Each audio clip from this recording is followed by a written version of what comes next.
तो दोस्तों, आप सभी का हमारे YouTube चैनल पर बहुत बहुत स्वागत एंड अभिनंदन है। हम आपको बायोलॉजी के कुछ टॉपिक्स एंड क्लास 9, 10, 6, 7, 8 तक के सभी बायोलॉजी टॉपिक पढ़ाने वाले हैं। तो हम आपको आज एक टॉपिक शुरू करने वाले हैं बायोलॉजी का, जिसका नाम है पाचन तंत्र। पाचन तंत्र एक ऐसा टॉपिक है जो क्लास 6 से लेकर 10 तक सभी में आते हैं और बाकी जनरल साइंस के अंदर भी बहुत सारे सभी प्रतियोगिता परीक्षाओं में भी आते हैं। तो मैं आपको आज पाचन तंत्र के बारे में पढ़ाने वाला हूं, जिसका नाम डाइजेस्टिव सिस्टम है। तो पाचन तंत्र, सबसे पहले पाचन तंत्र की बात करें तो पाचन तंत्र कहते किसे हैं। तो मुंह से लेके, हम डायग्राम में देखें तो आप देखो हमारी मुंह है, इस मुंह से लेके इस पूरी संपूर्ण आहार नाल अंतिम कहाँ है, गुद्दा। तो मुंह से लेके गुद्दा नाल तक, मुंह से लेके गुद्दा तक और उसमें सम्मिलित सभी प्रकार की जो पाचक ग्रंथियां या पाचन ग्रंथियां हैं, उन सभी को सम्मिलित रूप से क्या बोलते हैं, पाचन तंत्र कहते हैं। मुंह से लेके गुद्दा तक तथा उसमें सम्मिलित पाचन ग्रंथियां को सम्मिलित रूप से क्या बोलते हैं, पाचन तंत्र कहते हैं। अब पाचन तंत्र का मुख्य कार्य क्या है, हमारे शरीर में एक तंत्र है, तो पाचन तंत्र उसका मुख्य कार्य क्या है। तो हमारे पाचन तंत्र का कार्य यह है कि भोजन से क्या है, जो हम भोजन करते हैं उस भोजन की से क्या बनानी है, ऊर्जा का निर्माण करना है। भोजन से क्या बनाना है, ऊर्जा का निर्माण करना है, ये उसका क्या है, मुख्य कार्य है। और क्या करता है पाचन तंत्र, पाचन तंत्र जो हम भोजन के रूप में जो भी पदार्थ ग्रहण करते हैं, भोजन के मुख्य स्रोत क्या होते हैं, कार्बोहाइड्रेट होती है, प्रोटीन होती है, वसा होती है, खनिज लवण होती है, जल होता है, ये सभी भोजन के क्या मुख्य घटक हैं।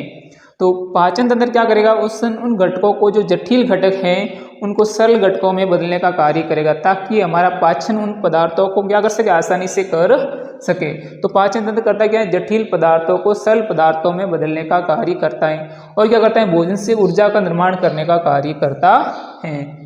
आगे हम पढ़ेंगे। अब पाचन तंत्र में जब हम भोजन करते हैं तो भोजन में सभी घटक होते हैं, कार्बोहाइड्रेट, प्रोटीन, वसा, खनिज लवण, विटामिन, जल। लेकिन उन सभी घटकों का पाचन नहीं होता है, क्योंकि कुछ ऐसे पदार्थ होते हैं जो जटिल होते हैं, कुछ ऐसे पदार्थ होते हैं जो सरल होते हैं। तो सरल पदार्थों को पाचन करने की जरूरत होती नहीं है, तो जटिल पदार्थों का ही पाचन होता है। तो मुख्य रूप से भोजन के पाचन की बात करें तो कार्बोहाइड्रेट का पाचन होता है, प्रोटीन का पाचन होता है, वसा का पाचन होता है, इन तीनों का पाचन मुख्य रूप से होता है। जबकि जल है, विटामिन है, खनिज लवण, इन सब का पाचन नहीं होता है, क्योंकि वो सूक्ष्म रूप में ही होते हैं पहले से ही, तो उसको पाचन करने की कोई आवश्यकता नहीं होती है। तो मुख्य रूप से पाचन किसका हो गया, कार्बोहाइड्रेट, प्रोटीन और वसा का। हम पाचन तंत्र को डायग्राम से देख के आप सभी भागों को ध्यान से देखिए, कौन कौन से भाग का क्या क्या नाम है। सबसे पहले अगर हम पाचन की बात करें तो पाचन, भोजन करने के लिए हम सबसे पहले कहाँ से शुरू करते हैं, मुंह से शुरू करते हैं। मुंह से हम क्या करते हैं, भोजन को ग्रहण करते हैं। तो मुंह से भोजन को ग्रहण करेंगे तो भोजन को काटने का, चबाने का काम कौन करेगा, हमारे मुंह में लगे हुए दांत करेंगे। फिर दांत के बाद हमारे मुंह में एक और अंग है जिसका नाम क्या है, जीभ है। जीभ क्या करेगी, हमारे शरीर के मुख के अंदर जीभ क्या करेगी, भोजन को मिलाने का काम करेगी। भोजन को क्या है, एक साथ लुगदी बनाने का काम करेगी। जो हमारे मुंह में लार निकलती है उस लार को और भोजन को मिक्स करने का काम कौन करेगी, जीभ करेगी। जीभ के बाद जब हम भोजन को क्या करेंगे, निगलेंगे। क्या करेंगे, भोजन को शरीर के अंदर निगलेंगे तो भोजन का आएगा, मुंह से ग्रसनी में आएगा। और ग्रसनी के बाद ये भोजन कहाँ आ जाएगा, आगे ग्रासनाल में आएगा। और ग्रासनाल के बाद ये भोजन आगे कहाँ जाएगा, आमाशय में जाएगा। किस में जाएगा, आमाशय में। और आमाशय किस आकार का होता है, जे शेप का होता है। ये जे अंग्रेजी का जे होता है, इंग्लिश का उस आकार का क्या होता है, आमाशय होता है। और जैसे ही आमाशय से भोजन आगे जाएगा, किस में जाएगा, तो आमाशय से भोजन, ये जो मुड़ी हुई है बहुत प्रकार की, इसमें इन सभी को सम्मिलित रूप से क्या बोलते हैं, छोटी आंत। तो जैसे ही भोजन आमाशय से आगे जाएगा तो किस में जाएगा, छोटी आंत में जाएगा। और छोटी आंत के बाद ये भोजन कहाँ चला जाएगा, ये वाली, इसको क्या बोलते हैं, बड़ी आंत। जो छोटी आंत के बाद भोजन कहाँ चला जाएगा, बड़ी आंत में। बड़ी आंत के बाद मलाशय और गुद्दा तक पहुँच जाएगा। तो मैंने सभी को एक साथ में लिख रखा है कि हमारा पाचन तंत्र होता है, उस पाचन तंत्र की संपूर्ण लंबाई कितनी होती है, 9 मीटर होती है। कितनी होती है, 9 मीटर। फिर पाचन तंत्र के भाग लिख रखे हैं। सबसे पहले कहाँ से, मुंह से भोजन ग्रहण करते हैं। फिर भोजन मुंह से कहाँ जाता है, ग्रसनी में जाता है। ग्रसनी से कहाँ जाता है, ग्रासनाल में जाता है। ग्रासनाल से कहाँ जाता है, आमाशय में जाता है। आमाशय में इसके बाद कहाँ जाता है, छोटी आंत में। छोटी आंत के बाद बड़ी आंत में। बड़ी आंत के बाद गुद्दा, यहाँ तक भोजन जाता है। छोटी आंत को क्या बोलते हैं, शुद्रांत्र बोलते हैं, जिसकी लंबाई कितनी होती है, 6 से 7 मीटर होती हैं। और क्या है, बड़ी आंत की लंबाई कितनी होगी 1.5 मीटर और संपूर्ण आहार नाल की लंबाई कितनी होगी 9 मीटर। इस पाचन तंत्र में ये अंगों की बात तो हमने कर ली जो इसके अंदर सम्मिलित है। उसके साथ इसमें क्या है, कुछ पाचक ग्रंथियां भी होती हैं जो हमारे इस पाचन तंत्र में भोजन को पचाने में क्या करती हैं, सहयोग करती हैं। तो वे ग्रंथियां कौन सी हैं, तो पाचक ग्रंथियां देखो, सबसे पहले अगर मुंह की बात करूं, मुंह में ये आ जाती है कौन सी, लार ग्रंथि।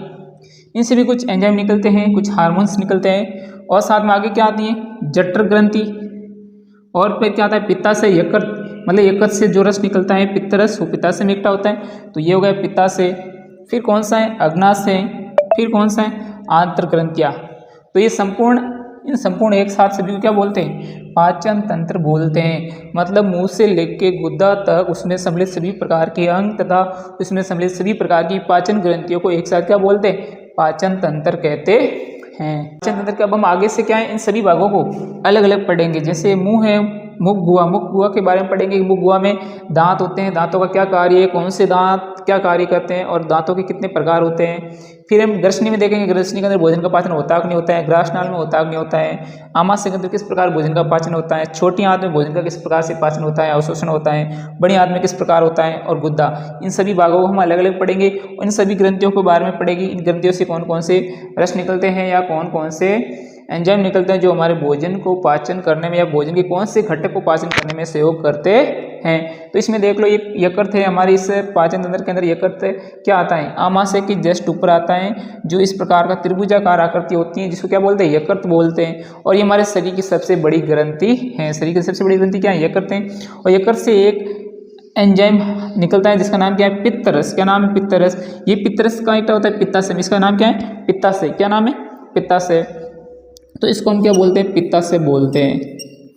यकृत से निकलता है पित्तरस और पित्तरस का एक होता है पित्ताशय में। और पित्ताशय से ये कहाँ आता है, इस छोटी आंत में आता है। यहाँ पर क्या होता है, जैसे ये पित्ताशय से पित्तरस इस वाहिनी से आता है, इसका नाम हो गया पित्तवाहिनी।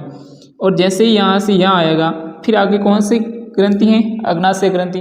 तो अग्नाशय ग्रंथि से भी जो रस निकलेगा वो भी कहाँ, इधर आएगा। लेकिन उन दोनों को यहाँ पर सम्मिलित रूप से क्या बोल देंगे, पित्तवाहिनी ही बोलेंगे। फिर क्या है, बड़ी आंत है। बड़ी आंत के भी देखो 3 भाग होते हैं। कौन से, ये वाला भाग जो इस प्रकार है ना, इस वाले भाग को बोलते हैं अनुप्रस्थ वृद्धांत्र। और जो यहाँ से देखना ऊपर जाते हैं, इस भाग को बोलते हैं आरोही वृद्धांत्र। फिर भी इस प्रकार ये नीचे आता है, इसको बोल दिया अवरोही। तो ये क्या हो गया, अनुप्रस्थ हो गया, ये आरोही हो गया, ये अवरोही हो गया। बड़ी आंत में इस प्रकार 3 भाग है। इसी प्रकार छोटी आंत में भी इसके क्या है, 3 भाग है। ये क्या ग्रहणी होगी, इस वाले भाग को क्या बोल दिया, अग्र शुद्रांत्र बोल दिया। फिर लास्ट वाले को भाग को क्या बोल दिया, शुद्रांत्र बोल दिया। और सभी को एक साथ क्या बोलते हैं, छोटी आंत। और फिर देखो लास्ट में क्या है, इस अंग का नाम क्या है, इसको बोलते हैं अंधनाल। और फिर लास्ट में एक अंग आता है जिसका नाम है कर्मी रूपी परिशेषिका, या इसको क्या बोलते हैं, अपेंडिक्स बोलते हैं। कभी कभी हमारे शरीर में क्या है, इसकी प्रॉब्लम होने के कारण डॉक्टर इसको काट के हटा देते हैं ऑपरेशन करके। अब ये हमारे काम की नहीं है। इसमें क्या है, पहले ये हमारे काम की थी जब हम आदि मानव थे, तो हम क्या पहले घास फूस खाते थे, तो हमारे क्या सेल्यूलोज का पाचन करने के अंदर भी इसका क्या था, बहुत बड़ा योगदान था। लेकिन अभी हम घास फूस खाते नहीं, तो इसका कोई कार्य नहीं है, इसलिए ये अवशेष के रूप में बची हुई है। कभी कभी प्रॉब्लम होने पर डॉक्टर इसको कोई कार्य नहीं होने के कारण इसको क्या कर देते हैं, हटा देते हैं। ठीक है, हम अब आगे हम पढ़ने वाले हैं सभी भागों के अलग अलग भागों में किस किस भाग का क्या क्या कार्य है और किस ग्रंथि से कौन कौन से एंजाइम निकलते हैं जिसका कार्य क्या है। तो हम सबसे पहले मुख की बात करते हैं। मुख पढ़ा था ना अभी, हम सारे 5 अंदर के पढ़े थे भाग, मुख, ग्रसनी, ग्रासनाल, आमाशय, छोटी आंत, बड़ी आंत, गुद्दा। तो हम सबको अलग अलग पढ़ेंगे। सबसे पहले मुख की बात करते हैं। मुख में क्या होता है, 4 प्रकार के दांत होते हैं जो हमारे भोजन को क्या करते हैं, चीरने फाड़ने का काम करते हैं। तो हम दांतों की बात करते हैं, तो दांत कितने प्रकार के होते हैं, हमारे मुंह में जो दांत होते हैं उन दोनों दांतों का प्रकार होते हैं कितने, 4 प्रकार के, कृतनक, रद्दनक, अग्रचोरणक, चोरणक। तो कर्तनक क्या होते हैं, कर्तनक हमारे मुंह में सबसे आगे वाले दांत होते हैं, सबसे मुंह में आगे वाले दांत होते हैं। नीचे जबड़े में कितने होते हैं, 4। उसी प्रकार ऊपरी जबड़े में भी कितने होते हैं, 4। टोटल की इसकी संख्या कितनी है, 8 होती है। तो कर्तनक दांतों की संख्या होगी 8, जो तेज धारदार होते हैं, जिनका काम काटना, पकड़ना, कुतरना, ये इसका क्या होता है, कार्य होता है। उसी प्रकार अगले है रद्दनक। रद्दनक जो इन 4 दांत है उसी के जस्ट आगे, एक ही साइड में एक ही साइड में, ये क्या होते हैं, नुकीले होते हैं। इनका कार्य क्या होता है, चीरना फाड़ना। उनकी संख्या कितनी होती है, नीचे वाले जबड़े में 2 होती है, उसी प्रकार ऊपरले वाले जबड़े में भी कितनी होती है, 2। अगले कौन से अगर चूर्णक है, इनकी संख्या टोटल कितनी होती है 8, नीचे वाले जबड़े में 4, ऊपर वाले जबड़े में भी 4। इनका कार्य चौकोर होते हैं, ये आकृति में कैसे होते हैं, चौकोर होते हैं, उनका कार्य है भोजन को चबाना। अगले दांत है चूर्णक, इनकी संख्या कितनी होती है 6 होती है, नीचे वाले जबड़े में 6 होती हैं, ऊपर वाले जबड़े में टोटल कितने हो गए 12। और इनका कार्य क्या होता है चबाना, ये भी आकृति में कैसे होते हैं चौकोर होते हैं। और टोटल हमारे दांतों की संख्या कितनी होगी 32। मनुष्य के जीवन में क्या दांत 2 बार आते हैं, मनुष्य के जीवन में दांत कितनी बार आते हैं 2 बार आते हैं, इसलिए मनुष्य को द्विबारदंती भी कहते हैं। मनुष्य क्या बोलते हैं द्विबारदंती। और 2 प्रकार के दांत कौन से होते हैं, एक तो दूध के दांत जब हम बच्चे होते हैं, और एक वयस्क होने के बाद जो दांत आते हैं जो स्थायी दांत होते हैं। तो दूध के दांतों की संख्या कितनी होगी 20 और स्थायी दांतों की संख्या कितनी होगी 32। और दंत सूत्र है 21, 23। और हम मुंह के अंदर नीचे वाले जबड़े की बात करते हैं, तो नीचे वाले जबड़े में देखो सबसे पहले आगे वाले दांत कितने हैं 4, जो सबसे आगे वाले दांत होते हैं ना मुंह में सबसे आगे वाले जबड़े में, ये कहलाते हैं कर्तन, इनकी संख्या हो गई 4। फिर हम बात की रत्नक की, रत्नक की क्या इन दांतों की जस्ट एक ही साइड में ये रत्नक कहलाते हैं। ये संख्या में कितने होते हैं 1 और 1, नीचे वाले जबड़े में कितने हो गए 2, जस्ट इनसे आगे वाले में इनकी संख्या कितनी इधर भी 2, इस साइड में भी 2, ये कहलाते हैं अगर चूर्णक। और नीचे वाले जबड़े इनकी टोटल संख्या कितनी होगी 2 ये और 2 ये कितनी होगी 4। उसी प्रकार आगे चूर्णक कहलाते हैं 3 इस साइड में 3 इस साइड में, ये सारे नीचे वाले जबड़े के अंदर है। तो इनकी 3 और 3 कितनी होगी 6, तो ये कितने हो गए 3 और 3 6। तो नीचे वाले जबड़ों में टोटल इनकी संख्या कितनी होगी 16। नीचे वाले जबड़ों में दांतों की संख्या कितनी होगी टोटल 16। उसी प्रकार ऊपर वाले जबड़े में भी कितनी होगी 16। तो टोटल दांत कितने हो गए 32।